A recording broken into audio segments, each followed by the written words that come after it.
anyong. This video guys para to sa mga nalilito kung paano gamitin sa grammar si Gu, Myunso, tsaka si Daga. So si Gu, short form siya ni Kurigu. Madalas siyang ikinakabit sa adverb and verb. Then si Myunso naman, verb lang siya ikinakabit. Then Daga, ganoon din.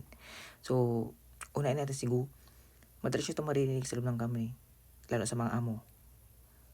Bulgon nirigol ke, ibababa ko ang item at babalik. Pamukul ke, kakain ako at babalik. Number 2, si Myunso naman, pag ginamit mo siya sa grammar, sabihin dalawa ang ginagawa mo at that time. For example, kanina tumawag ako sa ajuma namin kasi hihingi ako ng Kuyo Myungsaso, which is payslip. Pagkasagot niya ng tawag, ajuma, bapuji ano? Pamukul iso, sabi nga ganon. 알았어요. 좀 이따 전화할게요.